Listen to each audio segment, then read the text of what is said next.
ہمیں چاہیے کہ ہم اپنی نماز کو دعا بنائیں. نماز بہترین دعا ہے. ہمارے اندر یہ سوچ پیدا ہی نہیں ہوتی.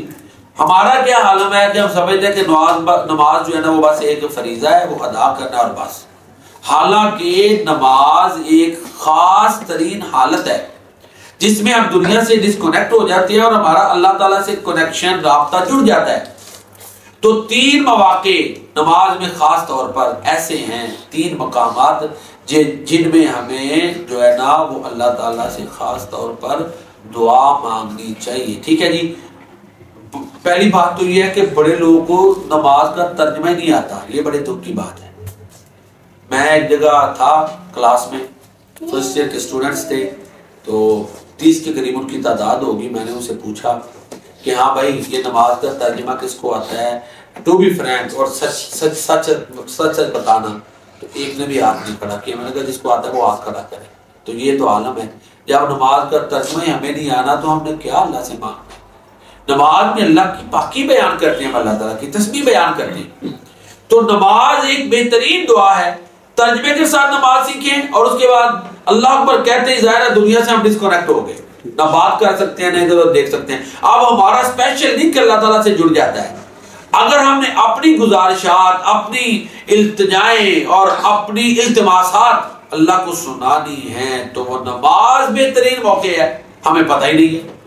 ہم اس کو صرف ایک برڈن سمجھتے ہیں، ایک بوجھ سمجھتے ہیں، ذمہ داری سمجھتے ہیں بس.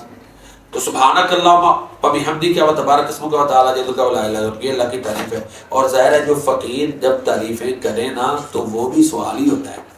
میں مثال دیتا ہوں. عام طور پر اللہ کی ذات تو صمد ہے نا. ہمارے پاس ہی کوئی مانگنے کے لیے آ جاتا ہے تو وہ کہتا ہے جی اللہ آپ کو یہ عطا کرے، یہ عطا کرے. نہیں بھی مانگتا تو ہمیں پتہ ہے کہ یہ سارا کچھ مانگنے کے لیے کر رہا ہے.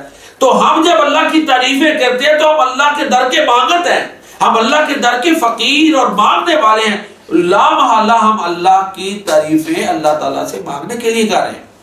اس کے بعد سبحانک اللہ کے علاوہ اکثر لوگوں کو اس دعا کا پتہ نہیں. اللہم باعث بینی و بین خطایا کما باعثت بین المشرق والمغرب، اللہم نقنی من الخطایا کما ینقی الثوب الابیض من الدنس. تو یہ پوری دعا یہ سبحانک اللہ کے بعد پڑھے. یہ بہترین دعا ہے.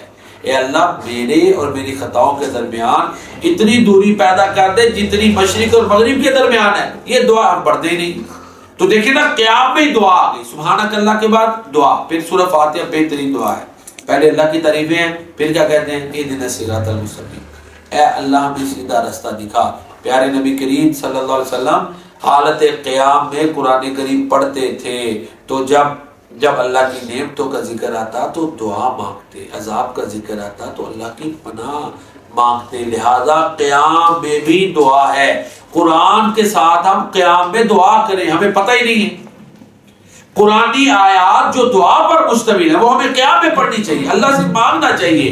لہذا بڑی آیات ایسی ہیں جو قرآن کریم کی دعا ہیں وہ ہم قیام میں بطور دعا پڑھ سکتے ہیں. عرض یہ کر رہا ہوں کہ ہم اپنی نمازوں کو دعا بنائیں. ہم دیکھیں نا کس کس موقع پہ دعا مانگ سکتے ہیں. اسی طرح سجدے کی حالت دیکھ لیں. سجدے کی حالت میں ظاہر ہے مسنون دعائیں پڑھنی ہیں، ہم صرف ایک ہی پڑھتے ہیں، اور بھی ہیں. جو نفل سجدہ ہے نفل، اس میں کوئی بھی قرآن کریم کی دعا اور حدیث سے ثابت دعا پڑھ سکتے ہیں اور اللہ سے مانگ سکتے ہیں. سب سے زیادہ انسان اللہ تعالیٰ کے قریب حالت سجدہ میں ہوتا ہے. تو سجدے میں ہم وہ دعائیں مانگتے ہی نہیں. کوئی بھی قرآنی دعا، کوئی بیمار ہے کسی بھی مولوی صاحب سے کہے جی مجھے بیماری کی شفا کی دعا بتائیں، قرآن کی حدیث کی، لے لے یاد کر لے سجدے میں پڑھے. ٹھیک ہے جی. اس طرح تھوڑی سی محنت کرنی ہے. شرط یہ ہے کہ قرآن و سنت سے ثابت دعا ہو. کچھ لوگ کہتے ہیں جی اپنی زبان میں بھی دعا کر سکتے ہیں، یہ غلط ہے، یہ جائز نہیں. نماز میں ہم اپنی زبان میں دعا نہیں کر سکتے. تو حالت سجدہ میں انسان اللہ کے سب سے زیادہ قریب ہوتا ہے. لہذا مسنون دعائیں قرآن کریم سے ثابت دعائیں پڑھے اور اللہ سے مانگے. اور پھر اسی طرح تحیات، اس میں سلام پھیرنا ہے. پہلے تحیات پڑھے، درود پاک پڑھے، پھر مسنون دعائیں پڑھے. اس کے بعد کوئی بھی قرآن کریم کی دعا اور حدیث کی دعا یاد کر کے اللہ سے مانگے. تو یہ وہ مواقع ہیں نماز میں جن میں ہم اللہ سے مانگ سکتے ہیں، ہمیں پتہ ہی نہیں ہے. اور اسی طرح قنوت میں آپ دیکھیں نا، حرم پاک میں ماہ رمضان میں جب قنوت وتر پڑھا جاتا ہے تو وتر کی نماز میں جو دعا کی جاتی ہے کتنی لمبی ہوتی ہے. تو دعائے قنوت کے علاوہ اور دعائیں بھی ہم وتر میں پڑھ سکتے ہیں، اللہ تعالیٰ سے مانگ سکتے ہیں، وہ بھی مانگنے کا بہترین موقع ہے۔ بلکہ اللہ کے پیارے نبی صلی اللہ علیہ وسلم نے تو قنوت نازلہ کی ہے، کسی وقت بھی 2 رکعتیں پڑھیں، رکوع کے بعد مسنون دعا پڑھ کے ہاتھ کھڑے کریں اور اللہ سے مانگیں۔ ہاں اللہ ان اوقات میں نماز نہیں پڑھنی جن میں اللہ کے نبی صلی اللہ علیہ وسلم نے منع کیا ہے۔ خلاصہ گفتگو یہ ہے کہ نماز بہترین دعا ہے، ہمیں چاہیے کہ ہم اپنی نمازوں کو دعا کی شکل دیں۔ اللہ تعالیٰ ہمیں نمازوں میں اپنی بارگاہ سے زیادہ مانگنے کی توفیق عطا فرمائے۔ السلام علیکم۔